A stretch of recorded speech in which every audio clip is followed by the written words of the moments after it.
and I've read quite a bit about you in terms of the origins of your creativity, and how you were basically drawing before you could even talk. Could you give us some background and give us insights into the origins of your creativity?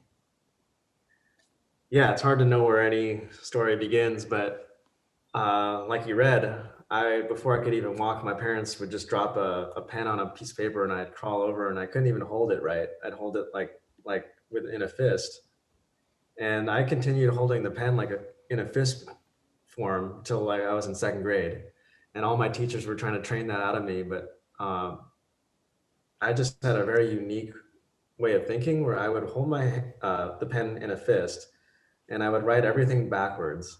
I was left-handed, so my teachers when I was young were just really confused by me. But somehow one of my drawings got entered into an art contest. I don't even know how this happened, and it ended up in a museum in San Francisco called the DeYoung Museum. And I didn't even know it was a competition, but it won somehow. And I'm in first grade, and they bring in a trophy that's like a foot taller than me. And they're like, "Is Mark Wooding in the class?" And I was just from the moment I got that giant trophy that said I won this youth art competition, I was like, "Oh wow, okay, I guess I'm good at art." And I wasn't the best student, but one thing I was really good at was show and tell. For some reason, that was my thing. And every week I would prepare for this 10-minute presentation. I don't know if they still do show and tell in schools, but I think maybe that's kind of where I got my ability to like filter down an idea and make it interesting and then use art to present it. Uh, so then after I studied art in college, and there's this idea that you're going to be a starving artist after college and you're going to work at Blockbuster or something and never use your art degree. Uh, there's this philosophy called ikigai in Japanese. You might be familiar with it. I've heard of it. I love this philosophy. It's four circles that intersect. One circle is do what you love. One's do what you're good at. Do what will get you paid. And the last one is what does the world need? And the intersection of these four circles is your sweet spot. And basically, if you find something that kind of meets all four, you will be successful. You will have a purpose in life, and things will kind of just happen naturally. So that's something I discovered early, and it's helped me stay in alignment. So as long as I'm doing those four things and hitting all four, like if you're not getting paid for it, you're going to be broke. If you're not good at it, you'll probably quit. If you don't love it, you won't be happy. And if the world doesn't need it's gonna kind of like not have an impact. So if you're hitting all four, you're good. And so throughout my whole career, I've kind of tried to push the limits of how can I meet those four even better. And for about 6 years after college, I was a freelance animator, and that was good money. Uh, the videos were getting seen. It was kind of like self marketing, and I did videos for Intel and Johnson and Johnson and National Geographic, and the clients were good, and the work was fun, and I even did live murals, so I'd get flown all over the world and do murals for events in like Ireland and Paris, and that was really awesome. I did a big mural in the lobby of Facebook headquarters in Menlo Park. So all these cool opportunities came my way, but eventually I wanted to do videos on my own. You know, the freelance thing was cool, but ultimately you're trying to make somebody else happy. You're just making a video for them. And I had all these ideas, and it kind of took a negative, bad experience to give me that final discomfort to push me out of doing the freelance because that was just humming along. But in 2016, a presidential candidate asked me to do a video for them. And this was a big opportunity, but I don't want to get involved in politics. And I was kind of, should I do this job? Should I not? And I was like, you know what? I'm going to do it because it's just a paycheck. And if I say no, it's not like the video is not going to get done. So I did this video for presidential candidate, And in the end, they didn't use it, and I didn't get paid for it. And that was kind of like a stop and pause moment where I was like, all right, you compromised your values to do this.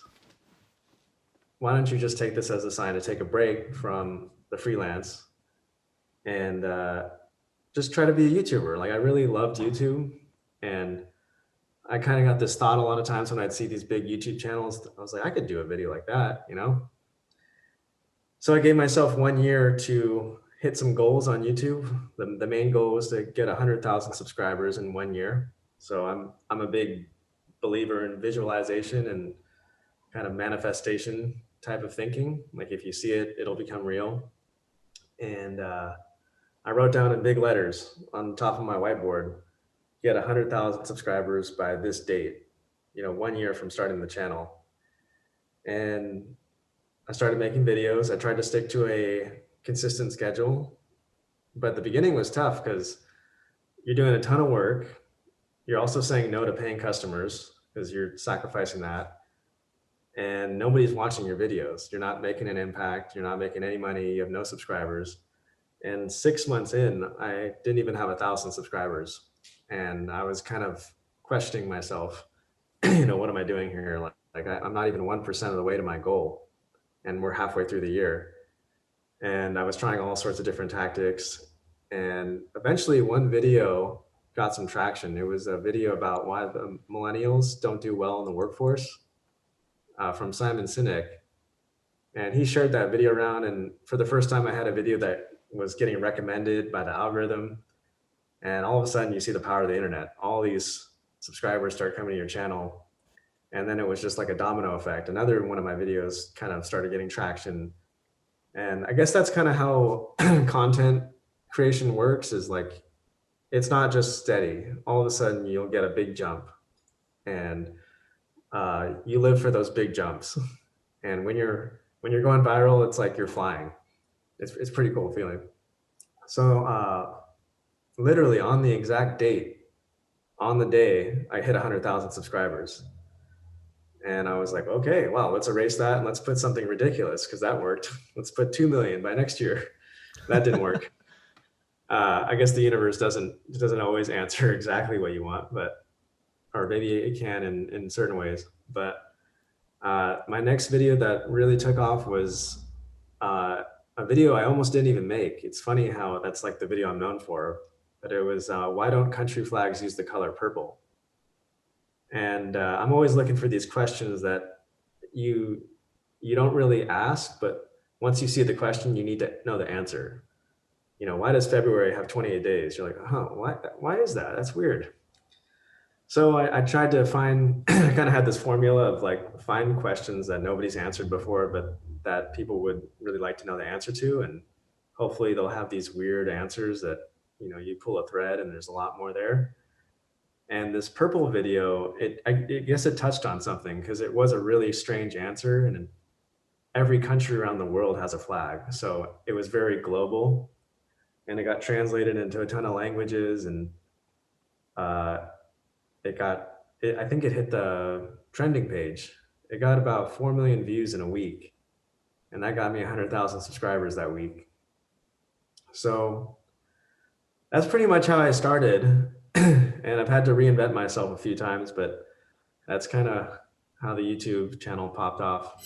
Hey there, thank you so much for watching this excerpt of the Videocraft show presented by Video Husky. If you're a content creator that struggles to organize scripture ideas for your videos, I've got a resource for you. You can get a copy of our free script template. Using it can help you structure your videos and save you hours of time from filming in the process. To get it, all you have to do is just scroll down on this video, find the link in the description, and subscribe to our email list. From there, it'll get delivered straight to your inbox right after you sign up.